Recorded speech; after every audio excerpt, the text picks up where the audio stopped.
우리가 예수님을 믿게 되면 가지게 되는 소원 가운데 하나가 뭐냐면 가족 구원입니다. 그래서 예수님을 진짜 믿게 되는 순간부터 우리에게 생기는 기도의 제목이 가족 구원이죠. 가족 구원을 위해서 기도를 하게 됩니다. 특별히 주님은 사도행전 말씀을 통해서 가족 구원에 대한 약속의 말씀을 주셨습니다. 사도행전 16장 31절을 보면 주 예수를 믿으라 그리하면 너와 네 집이 구원을 받으리라. 여러분 아멘이시죠? 저와 여러분이 예수님을 믿고 그리고 그 예수님을 믿는 믿음을 가지고 이렇게 우리가 가족 구원을 위해서 기도하며 나아갈 때, 또 가족에게 복음을 전하며 나아갈 때 하나님께서는 반드시 우리 가족들을 구원하시는 일들을 행하시겠다고 말씀하셨습니다. 그러므로 믿지 않는 가족들, 이렇게 자녀들, 친지들, 형제들 있을 때 여러분들이 이 약속의 말씀을 붙잡고 꼭 기도하시기를 축복합니다. 믿지 않는 가족들이 있을 때 그들이 이 약속의 말씀에 의지해서 그들이 반드시 구원받을 것이라고 믿는 믿음을 가지고 기도하는 것은 굉장히 중요합니다. 하지만 그럼에도 불구하고 이 가족 구원이라고 하는 건 대단히 어려운 것이 현실입니다. 그렇게 오랫동안 전도를 했고 또 기도했는데도 결실이 없다는 이야기를 종종 듣습니다. 오히려 반대로 예수를 믿지 않는 가족이 예수를 믿는 것보다 믿는 가족이 교회를 안 나오는 일들이 요즘에는 점점 더 많아진다는 이야기를 듣습니다. 자녀들이 나이가 들면서 교회를 떠나는 일들이 많아지고, 전에는 교회를 다니던 남편이나 아내가 이제는 교회를 안 나오는 일이 속출하고 있습니다. 분명히 예수님을 믿으면 너와 내 집이 구원을 받을 것이라고 했는데 이건 도대체 어떻게 된 일인가, 이런 생각이 들죠. 그럴 때 저와 여러분이 꼭 기억하셔야 될 것이 뭐냐 하면, 가정이 구원을 받는다는 말이 그저 교회를 나오게 되었다, 혹은 주일에 교회 나와서 예배를 드리게 되었다는 말이 아니라, 정말로 이 가족이 구원받았다고 하는 말은 그런 의미가 아니라는 것을 저와 여러분이 먼저 분명하게 알아야 할 필요가 있다는 겁니다. 그러니까 저와 여러분이 왜 이렇게 가족 구원에 대한 열매를 잘 경험하지 못할까? 그럼 우리의 생각 속에서부터 이 우리 가족들이 교회에 나오면 문제가 다 해결된다는 생각을 가지고 있는 거예요. 교회에 나오면 괜찮다는 생각을 가지고 있는 거죠. 그래서 우리가 좀 이런 표현이 좀 그렇지만, 여러분 자녀들이 이제 결혼할 때가 되면 예수를 믿는 가정들은 누구나 다 내 자녀의 배우자가 믿는 자녀이기를 원합니다. 그런데 제가 지금까지 교회를 섬겨오면서 정말 안타깝지만 안타깝게 제가 직접적으로 목격한 것들 중에 하나가 뭐냐면, 성도님들이 안심해요. 뭐 때문에요? 부모님이 장로님이고 권사님이어서, 부모님이 목사님이고 뭐 목사님 가정이어서 안심을 해요. 근데 정작 그 배우자, 그러니까 내 자녀의 아내나 남편 될 배우자는 겨우 주일 출석하는 정도? 아니면 우리 아버지가 목사예요, 우리 아버지가 장로님이에요, 우리 아버지가 안수 집사님이에요, 그것을 말하는 것을 자랑 삼는 것을 그냥 안심해 버린다는 겁니다. 그렇게 안심한다는 거죠. 여러분, 구원받았다는 건 교회 나온다는 말이 아닙니다. 구원받았다는 말은 예배 드리기 위해 주일에 예배당에 앉아 있다는 말이 아니에요. 어쩌면 우리 한국교회의 성도들이 나중에 혹 천국을 갈 때 충격받을 것 중에 하나가, 교회 다닐 때 그렇게 많던 성도들이 천국에서 별로 안 보이는 것 때문에 충격받을지도 모르겠습니다. 창세기에서 가장 많은 장을 할애해서 소개하는 이야기가 야곱과 그의 가족들의 이야기입니다. 여러분 잘 아시는 것처럼 야곱은 아내가 넷입니다. 그리고 아들만 12이죠. 야곱은 자기가 사랑했던 아내 라헬의 아들이었던 요셉을 다른 아들들보다 특별히 사랑했습니다. 그래서 다른 요셉의 형들이 요셉을 정말로 미워했죠. 그래서 죽이려고까지 했습니다. 결국 죽이지 않고 노예로 팔아버립니다. 그리고 아버지에게는 형들이 어떻게 합니까? 요셉의 옷을 찢고 짐승의 피를 묻혀서 짐승이 잡아먹어버렸다고 거짓 보고를 해서 아버지 야곱이 식음을 전폐하게 만드는 끔찍한 일을 저지르죠. 여러분, 사실 요셉의 성장 과정부터, 그러니까 형 에서 속이고 또 삼촌 라반의 집, 이 모든 이 과정들을 보면 우리가 이걸 현대 드라마로 꾸민다면요, 막장 드라마도 이런 막장 드라마가 사실 없습니다. 놀라운 것은 여러분, 이 요셉에게 이런 악한 일을 저지른 이 요셉의 형들은 다 하나님 믿는 사람들이었다는 겁니다. 그러잖아요. 다 하나님 믿는다고 말하는 사람들이었어요. 우리에게 무엇을 보여주는 겁니까? 교회에 다니기 때문에 구원받은 것이 아니라는 사실을 성경은 우리에게 분명하게 보여주는 겁니다. 잘 아는 것처럼 야곱의 제일 큰 아들은 또 아버지의 처와 또 동침을 하는 그런 패륜도 저지르죠. 여러분, 진짜 구원이 뭘까요? 무엇을 통해 우리 가족 모두가 구원받았다는 것을 우리가 알게 되는 겁니까? 이 점에 대해서 저와 여러분이 분명하게 알고 가정의 구원을 위해 기도하고 전도해야 여러분, 가족 구원의 역사가 일어나는 겁니다. 우리가 구원을 그냥 주일에 예배 나오고 교회 출석하는 것으로 안심하고 예배 나오니까 그걸로 안심하고 해버리니까 나중에 어떻게 됩니까? 이 아이가 자라면서 교회를 떠나가요. 이 아이가 오히려 나중에 같이 출석 예배에 같이 신앙생활했던 형제들이 교회를 떠나갑니다. 주님을 떠나가요. 야곱이 이제 죽게 됐죠. 형들이 이제 아버지 야곱의 장례를 치르고 걱정이 하나 생겼습니다. 그게 뭡니까? 아버지 야곱 때문에 그동안에 요셉이 우리를 해치지 않고 있었는데 이제 아버지가 돌아가셨으니까 이제 아버지 안 계신다고 우리에게 해코지하면 어떻게 하지? 그때 우리가 행했던 그 악한 일에 대해서 요셉이 보복하면 어떻게 하지? 이런 근심이 생긴 겁니다. 자기들이 옛날에 저지른 죄가 있으니 이게 좌불안석이죠. 결국 요셉을 찾아와서 아버지의 이름을 팔면서 자신들을 한 번만 용서해 달라고 그렇게 빕니다. 오늘 본문을 보면 요셉이 그때 울었다고 기록이 되어 있죠.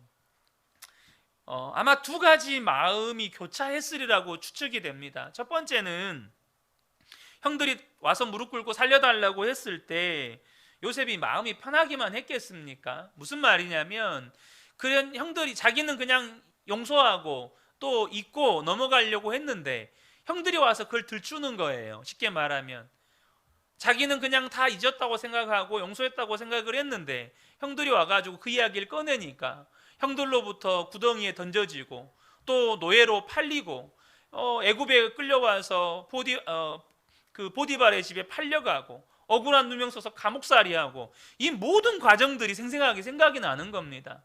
여러분, 그 잊고 지냈던 상처가 쑥 올라오면 얼마나 마음에 쓴 고통이 올라옵니까? 아마 그런 눈물이 있었을 것이고 또 한 가지는 이미 용서했는데 그동안에 내가 용서한 모습을 삶으로 보여줬는데 아버지 돌아가셨다고 이렇게 나를 신뢰하지 못하나, 또 한편으로는 형들에 대한 서운한 마음도 교차했겠죠. 근데 여러분, 그때 요셉이 형들에게 뭐라고 말합니까? 19절과 20절을 보면 두려워하지 마소서, 내가 하나님을 대신하리이까. 당신들은 나를 해하려 하였으나 하나님은 그것을 선으로 바꾸사 오늘과 같이 많은 백성의 생명을 구원하게 하시려 하셨습니다. 이렇게 말을 합니다. 저는 형님들을 진심으로 용서했습니다. 하나님께서 우리를 구원하시려고 하나님이 그 일을 하신 겁니다. 형님들 잘못이 아닙니다. 그렇게 형들을 용서를 합니다. 여러분, 야곱의 가정은 사실 찢길 대로 찢긴 가정입니다. 그렇지 않습니까? 이미 4명의 아내 사이에서 끊임없는 시기와 질투, 다툼이 있고 또 그 형제들 그 자식들 사이에서도 끊임없는 편가름이 있고 결국에는 이 요셉을 팔아버리면서 이 야곱의 가정은 갈기갈기 찢겨 있었어요. 그런데 그 상태로 아마 그대로 이어졌다면, 만약에 요셉이 형들을 용서하지 않고 그것을 그대로 이어갔다면 이스라엘 12지파는 없었을 겁니다. 무슨 말이냐? 요셉이 용서했기 때문에 이스라엘이 큰 민족이 된 겁니다. 요셉이 용서했기 때문에 하나님이 온 세계를 구원할 이스라엘을 민족을 이루게 된 거예요. 만약에 그때 요셉이 보복했다고 가정해 보세요. 그것을 주동했던 형님들을 먼저 감옥에 쳐놓고 심지어 극심한 어떤 노역을 시키고 형님들도 당해보라고 노예로 팔아버리고, 만약에 이렇게 됐다면 이스라엘 민족이 이루어지기는 했겠습니까? 여러분, 이것이 구원인 것입니다. 그러니까 어떤 가정이 구원을 받은 가정이냐? 바로 십자가의 용서가 그 가정 안에 있는가? 그 십자가의 용서가 있는 가정이 구원받은 가정이라고 하는 것입니다. 교회 나온다고 다 구원받은 게 아니라는 거예요. 교회를 나오면 십자가의 용서가 있을 가능성은 크죠. 그러나 실제로 교회를 다니지만 가정 안에 십자가의 용서가 있지 않은 가정들이 여러분 의외로 많습니다. 용서는 해야 되니까 할 수 있는 게 아닙니다. 여러분도 경험해 보셨잖아요. 아내를 용서해야 된다는 거 다 아는데 안 되잖아요. 남편을 용서해야 된다는 거 다 아는데 안 돼요. 자녀도 용서해야 되고 부모도 용서해야 된다는 거 아는데 여러분, 어떤 사람은 그것을 평생도록 품고 삽니다. 그러니까 용서하십시오, 그렇게 해서 용서가 되는 게 아니라는 겁니다. 용서는 누구만 할 수 있는 겁니까? 용서는 하나님의 은혜를 체험한 사람만 할 수 있는 겁니다. 하나님의 은혜와 가족들이 나에게 준 상처와 비교를 해보면 이것은 비교가 안 되는 것이라는 걸 알게 되는 거예요. 요셉이 형들을 용서할 수 있었던 것은 이 하나님의 은혜에 대한 체험 때문입니다. 여러분, 노예로 팔렸어요. 그리고 보디발의 지부에 종으로 팔려갑니다. 말할 수 없는 고생을 했어요. 그런데 하나님의 은혜로 또 그곳에서 인정을 받습니다. 근데 또 억울한 누명을 쓰고 감옥에 갑니다. 감옥에서 수년을 또 살고 지냅니다. 그렇게 고통스러운 세월 속에서 요셉이 경험한 게 뭡니까? 하나님의 은혜를 경험한 겁니다. 하나님께서 보디발의 집에서 그와 함께 하셔서 모든 일들을 형통하게 만들어 주시고, 또 감옥에 억울한 누명을 쓰고 들어갔지만 감옥에서조차도 모든 것을 형통하게 만드셔서 그곳에서 인정받게 하시고, 사실 여러분, 요셉의 삶을 보면 요셉이 하나님을 기쁘시게 했다는 그런 구절들이 없습니다. 좀 이런 표현이 그렇지만 요셉이라고 하는 인물은 좀 철딱서니가 없는 인물입니다. 여러분, 그렇지 않나요? 꿈꿨다고 그 꿈의 내용을 형님들 앞에서 막 자랑을 해요. 내가 뵌 곡식단과 형님들이 뵌 곡식단이 있었는데 형님들이 뵌 곡식단이 다 내 곡식단 앞에 절했다고. 하늘의 해와 달과 12별이 나를 보고 다 절했다고. 그런 이상한 꿈을 막 형님들한테 자랑을 해요. 안 그래도 미운 털이 박혔는데 미운 놈이 미운 짓을 더 하죠. 그러니까 사실 요셉은 좀 철딱서니도 없고 하나님 보시기에 이쁜 짓을 한 사람이 아닙니다.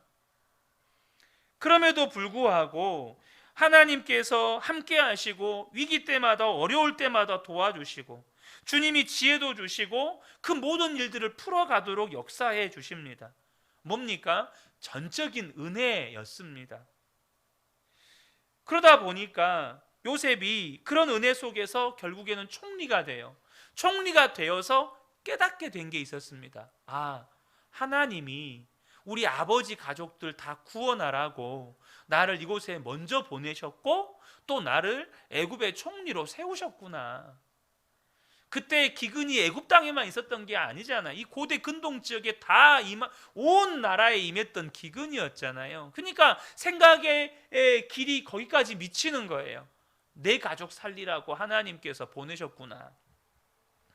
그렇게 하나님을 경험하고 하나님이 베푸신 은혜가 얼마나 큰지를 깨닫고 나니까 형들이 나를 죽이려고 했던 것조차도 그것은 형들이 약해서 그런 게 아니라 하나님이 나를 통해서 하나님의 약속의 백성들을 살리시려고 이 형님들을 단지 도구로 사용하셔서 나를 이곳에 보내셨구나, 이것을 깨닫게 된 겁니다. 그래서 하는 고백이 뭡니까? 하나님이 그렇게 하신 것인데 내가 어떻게 하나님을 대신해서 형님들을 심판하겠습니까? 그렇게 용서를 해주는 겁니다. 여러분, 우리가 예수 믿는 성도입니다. 그런데 성도의 가정도 오늘 본문에 나온 이 야곱의 가정처럼 그냥 바다 위에 떠 있는 배가 폭풍을 만난 것처럼 요동칠 때가 많습니다. 그러니까 세상 사람들이나 예수 믿는 성도들이나 이 점에 대해서는 차이가 없어요. 그런데 문제는 뭐냐면 많은 그리스도인들이 자기 집에 일어나는 이 풍랑과 같은 문제에 대해서 부끄럽게 생각한다는 겁니다. 부부 사이에 문제가 생기고 부모님에게 문제가 생기고 자녀들에게 문제가 생기고 부부 싸움이 일어나고 이혼의 위기가 오고 자녀들에게 엄청난 어떤 어려움이 오고 이런 문제들이 벌어질 때 그것을 감추려고만 해요. 알려지면 부끄럽고 사람들이 뭐라고 할까 봐 조심스럽고. 여러분, 근데요, 그건 부끄러운 게 아닙니다. 예를 들면 사람이 늙어가는 게 부끄러운 겁니까? 그거 부끄러운 거 아니잖아요. 왜냐하면 모든 사람에게 일어나는 일이니까. 가정에 부부간에 싸움이 없는 가정이 어디 있습니까? 여러분, 부부간에 싸우지 않는 가정은 없습니다. 싸우는 정도의 차이는 있을 수 있지만 싸우지 않는 가정은 없죠. 부모와 자녀 사이에 문제 없는 가정이 어디 있습니까? 다 있습니다. 그런데 여러분, 이 말은 그건 부끄러운 일이 아니라는 거예요. 우리가 이 세상 사는 동안에 누구나 겪는 그런 일들이라는 겁니다. 그러면 진짜 부끄러운 일이 뭘까요? 예수 믿는 성도가 사업에 실패하는 게 부끄러운 걸까요? 예수 믿는 성도가 암에 걸려서 시한부 인생을 사는 게 부끄러운 걸까요? 예수 믿는 성도의 자녀가 집을 가출한 게 부끄러운 일일까요? 그게 아닙니다. 예수 믿는 성도의 가정에 정말로 부끄러운 일은 그 십자가의 용서를 받았음에도 불구하고 자기 가족들에게 그 십자가의 용서를 베풀지 못하는 것입니다. 세상, 여러분 그런 거 있잖아요. 이런 표현, 사실 이 표현이 적절하지는 않습니다. 하지만 우리는 자본주의 세상을 살아가니까 그런 표현을 씁니다. 성경에도 그런 또 비유가 나와 있으니까요. 우리 마집사님이요 50억짜리 로또에 당첨이 됐어요. 생각만 해도 기쁘시죠? 성도님들한테 밥 한 끼도 안 사요. 우리 성도님들한테 밥 한 끼도 안 사요. 여러분 어떠시겠어요? 꼴보기 싫겠죠. 50억 로또 복권이 당첨됐는데 성도님들한테 밥 한 끼 대접도 안 해요. 성경에 나오잖아요. 1만 달란트 빚을 탕감받았는데 300데나리온 빌려준 그 사람의 빚을 탕감을 못 해줘요. 우리가 가족들 안에서, 가정 안에서 내가 십자가의 용서를 경험했는데 그 십자가의 용서를 가족들에게 베풀지를 않아요. 이게 성도의 가장 부끄러운 일이라는 겁니다. 성도들 가정 안에 돈 문제로 가족들끼리 원수가 되는 경우가 있잖아요. 손해본 거 어떻게든 갚으라고 하고 피해를 준 형제는 갚을 능력은 없고, 그런데 손해본 쪽은 용서가 안 되고 결국에는 세상 법정까지 가서 재판까지 하고 나니까 관계만 깨진 게 아니고 다시 일어설 힘조차 잃어버리는 이런 일들이 사실 비일비재합니다. 여러분, 십자가의 용서로 가족을 대하지 못하는 것이 풍랑보다 더 위험하고 부끄러운 겁니다. 여러분, 우리가 누군가를 용서하고 있지 못하다면 그것은 틀림없습니다. 내가 예수를 믿고 받은 은혜가 어떠했는지를 잊어버린 겁니다. 여러분, 가정 안에 풍랑이 일어날 때 반드시 십자가가 있어야 합니다. 그러면 그 가정은 건짐을 받아요. 문제는 뭐죠? 누구도 십자가를 지려고 하지를 않아요. 다시 말하면 누구도 용서를 하려고 하지 않아요. 그것이 부끄러운 거예요.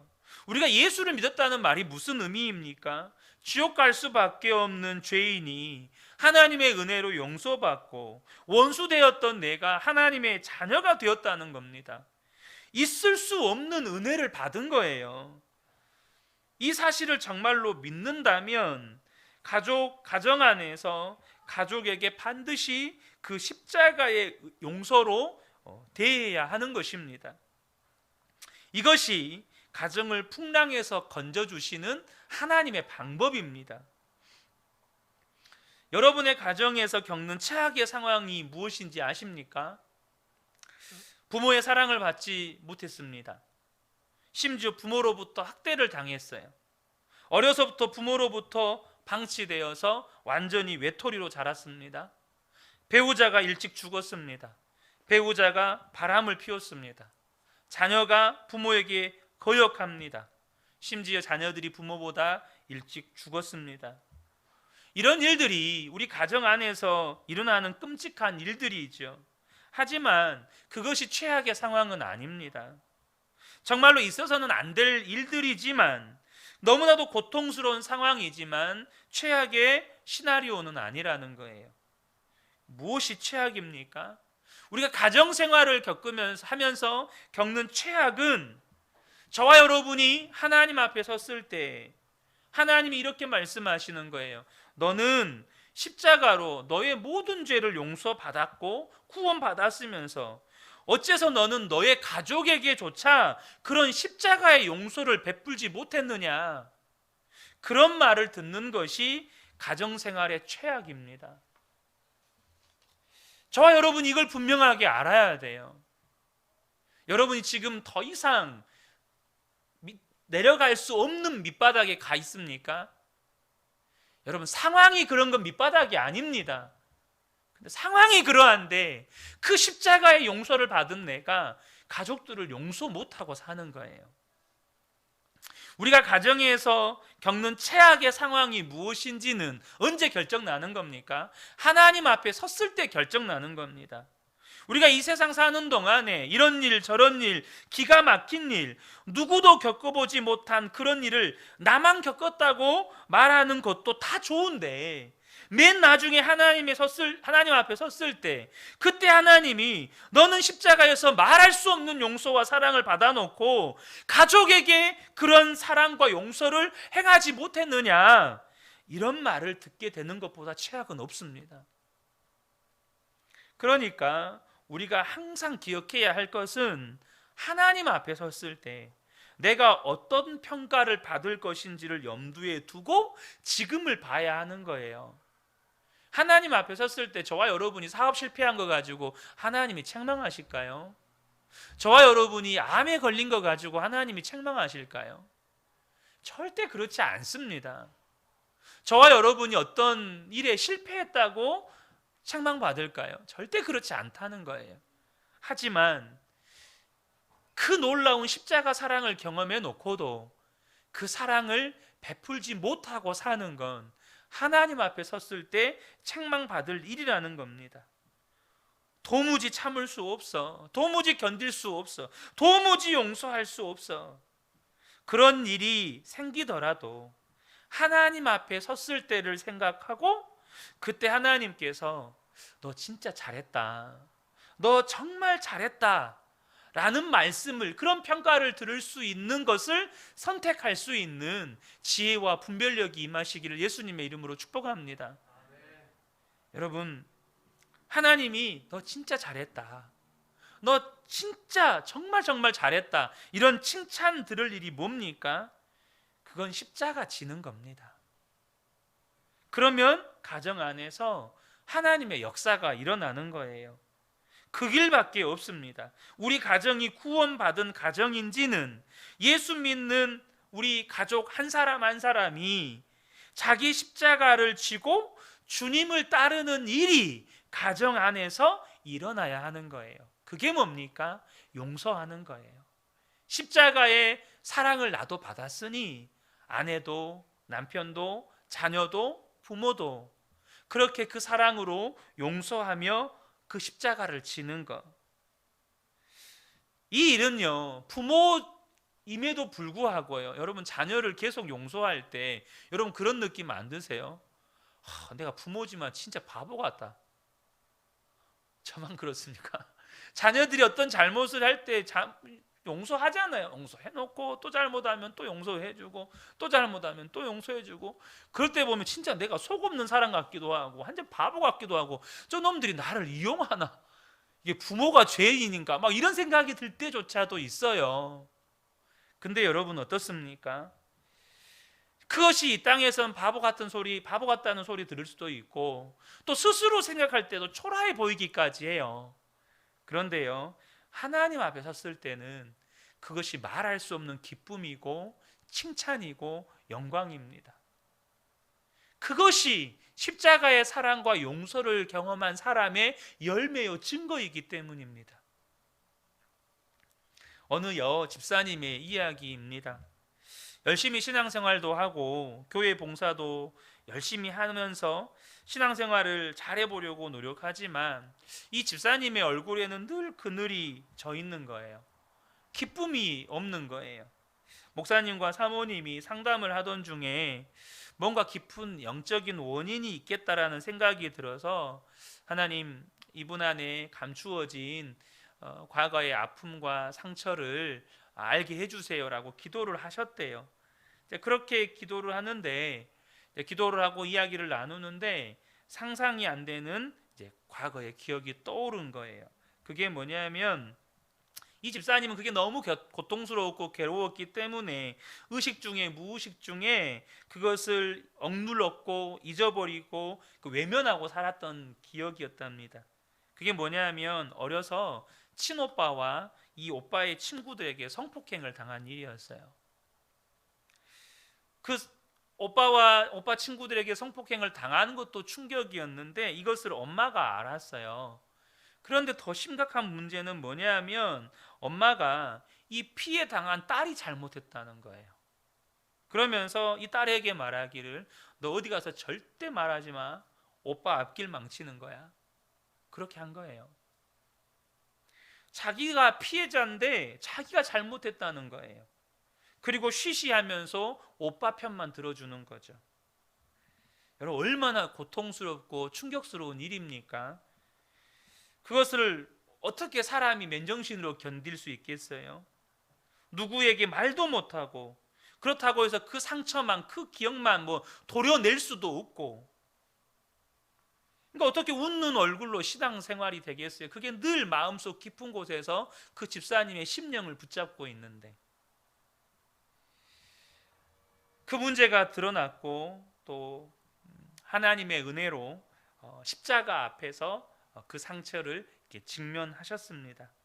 정말 놀라운 것은 그 주님의 십자가 아래에서 이 집사님이 정결하게 하나님이 씻겨주시고 회복시켜주시는 은혜를 경험했다는 거예요. 늘 그 마음 안에 어머니의 말이 쇠뇌가 되어서 자기는 누구로부터도 대접받을 수 없는 더럽고 더러운 여자라는 생각이 늘 마음속에 있었어요. 그런데 자기는 그렇게 더럽고 더럽다고 생각을 했는데 예수님이 그 십자가의 보혈로 자신을 정결하다고, 깨끗하다고 이렇게 회복시켜 주시고 그렇게 깨끗하다고 정결하다고 말씀해 주시는 거예요.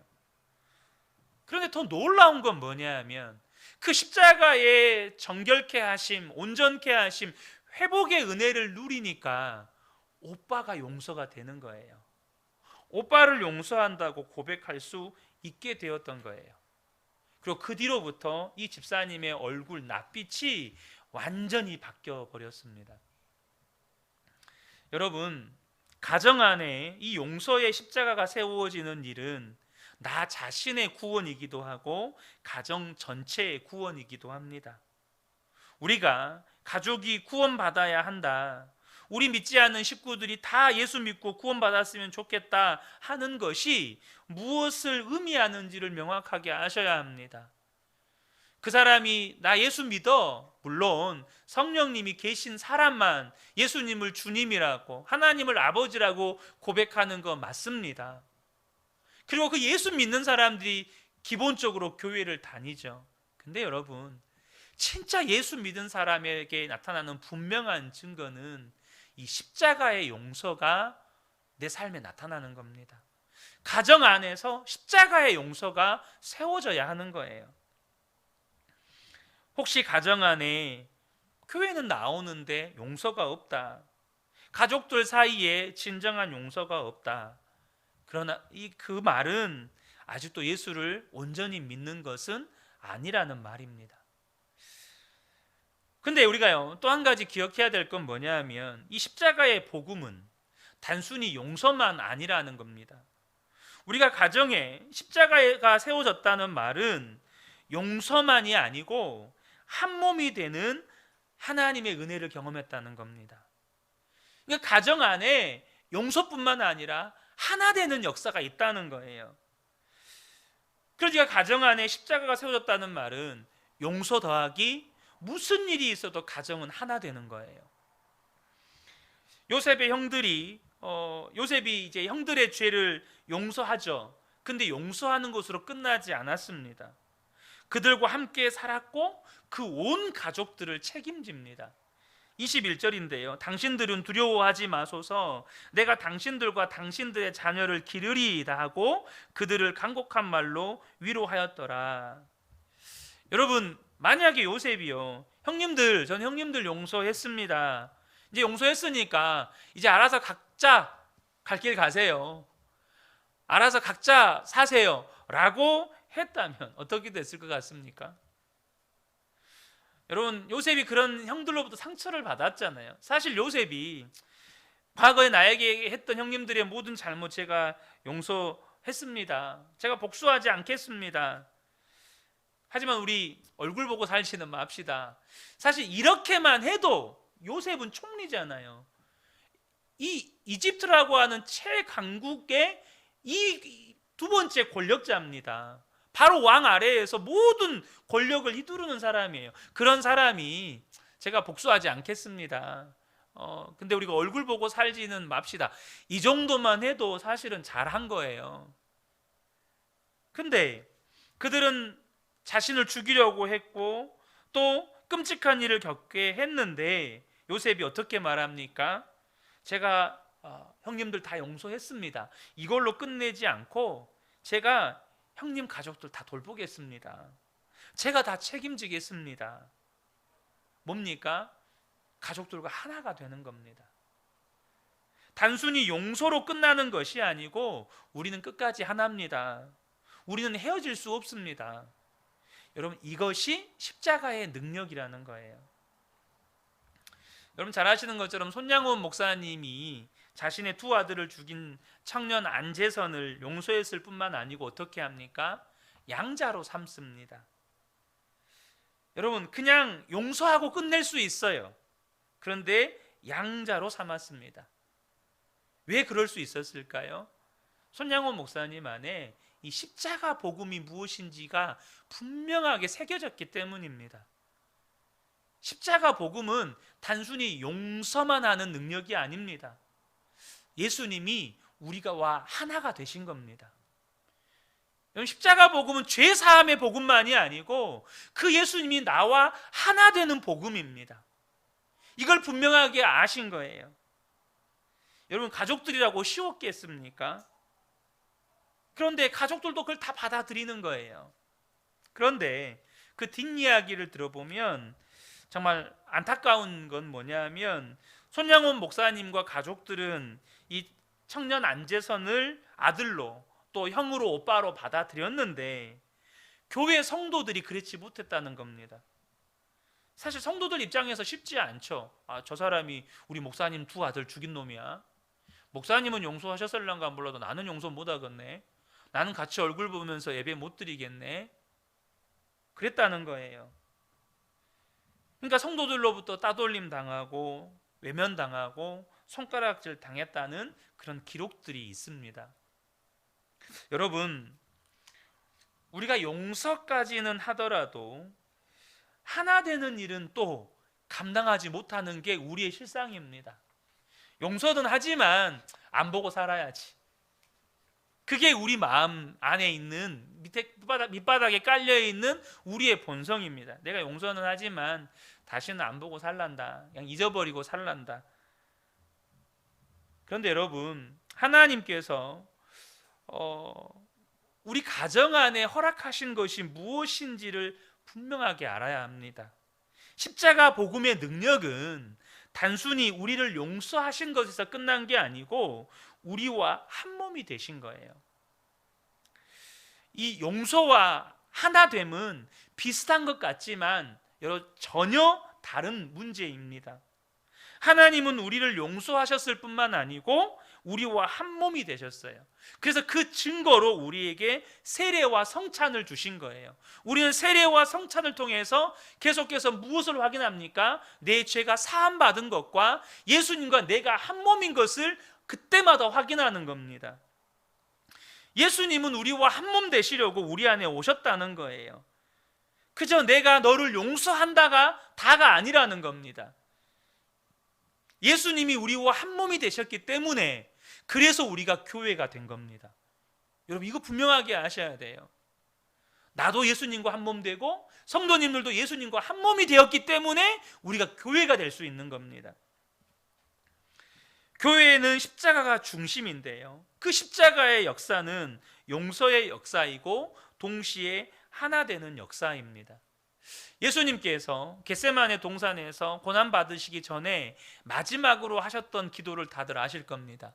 그 기도의 내용이 뭡니까? 요한복음 17장 21절 22절 보면 아버지여, 아버지께서 내 안에 내가 아버지 안에 있는 것 같이 그들도 다 하나가 되어 우리 안에 있게 하사 세상으로 아버지께서 나를 보내신 것을 믿게 하옵소서. 내게 주신 영광을 내가 그들에게 주었사오니 이는 우리가 하나 된 것 같이 그들도 하나가 되게 하려 함이니이다. 예수님의 간절한 기도가 뭡니까? 저들이 하나가 되게 해주십시오. 이 기도였습니다.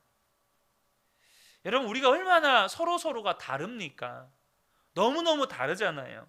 그래서 우리가 모든 인간관계는 그런 것 같아요. 신혼기가 있습니다. 처음 만났을 때 너무너무 좋아요. 상대방의 단점보다는 장점이 더 많이 보이고, 그 이유가 뭡니까? 서로를 알아가는 과정 가운데에서 서로가 조심하니까 서로의 장점들이 훨씬 더 많이 부각이 됩니다. 그런데 서로에게 익숙해지면서 이제 어떻게 합니까? 내가 상대방의 잘못이 아니고요, 내가 내 편한 모습을 상대방에게 보이기 시작합니다.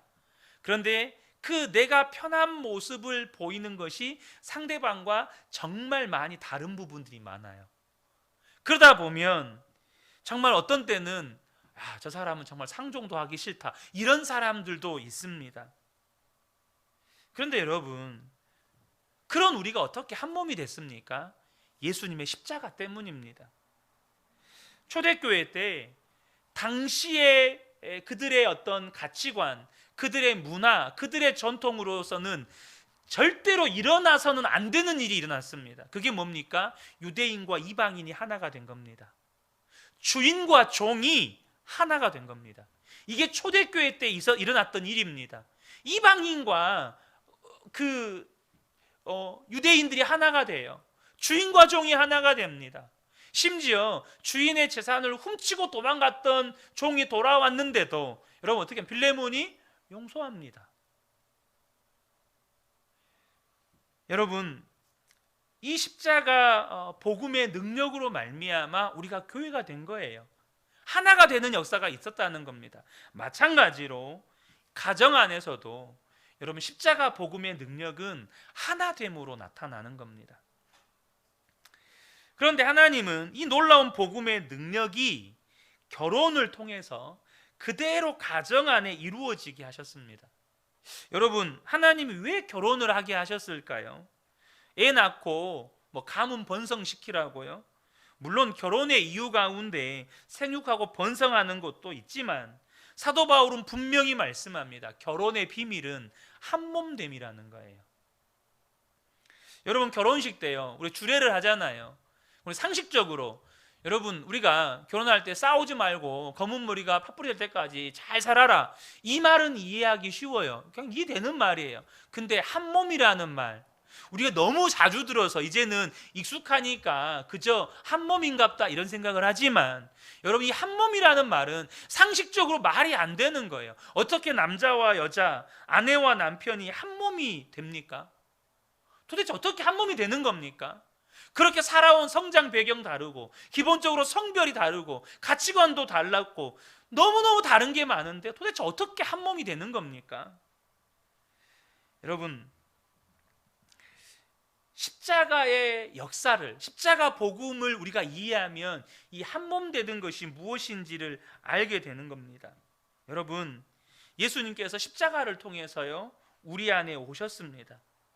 우리 안에 거하시면서 한 몸이 되는 놀라운 기적이 일어났습니다.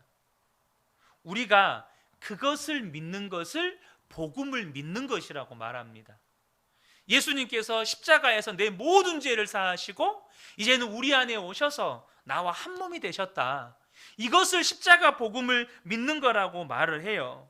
그런데 그것과 똑같은 역사가 결혼은이라고 하는 이 통로 안에서 남자와 여자가 부부가 되어 한 몸 되는 그런 역사가 일어나요.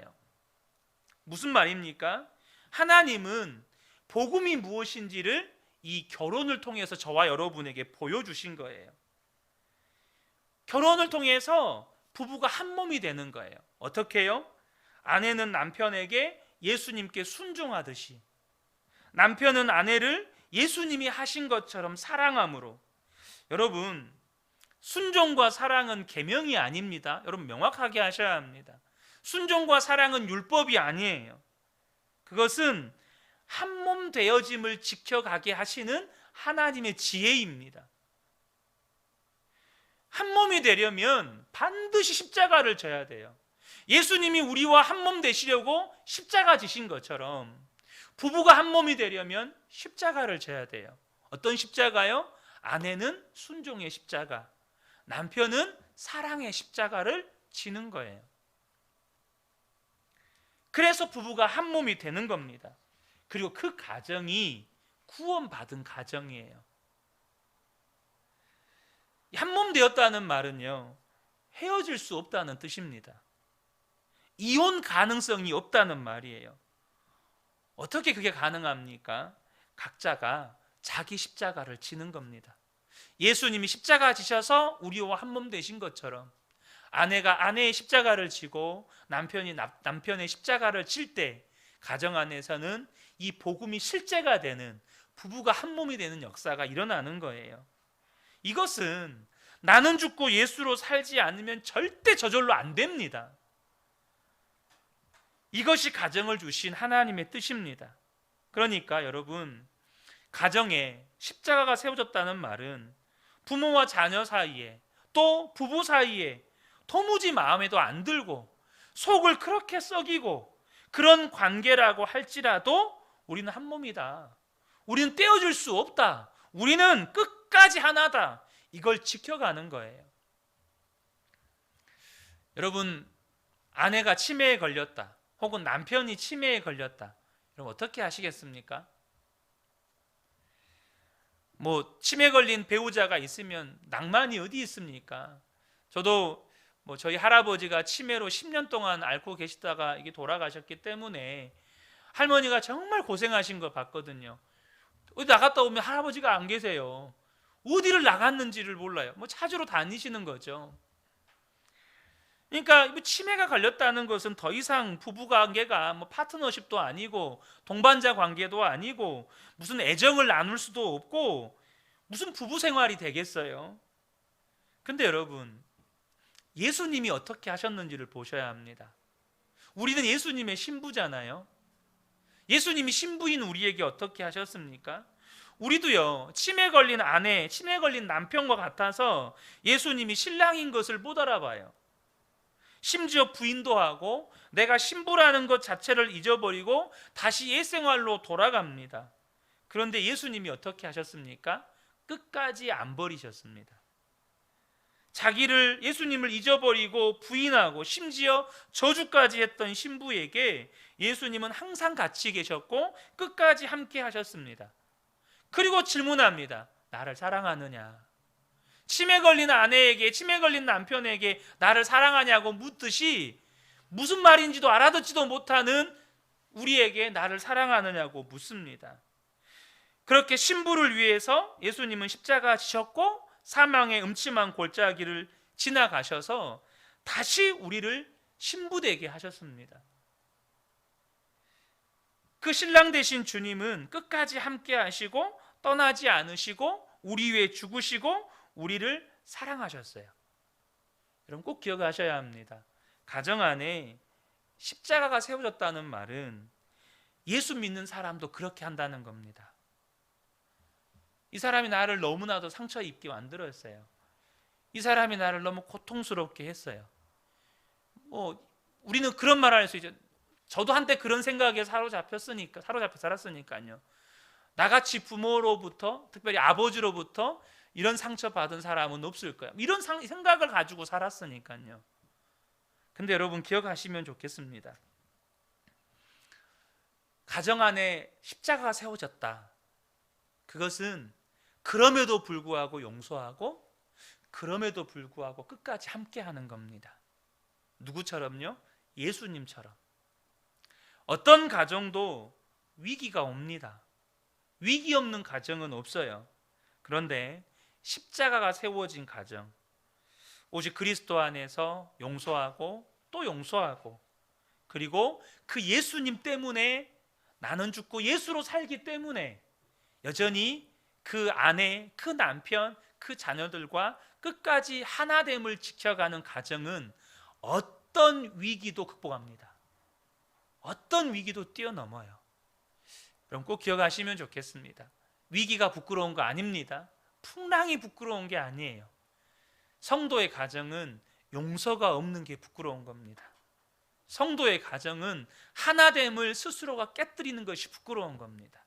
이 밤에 함께 예배한 우리 모든 성도님들 가정에 다시금 그 가정의 중심에 십자가가 세워지시기를 예수님의 이름으로 축복합니다. 아멘.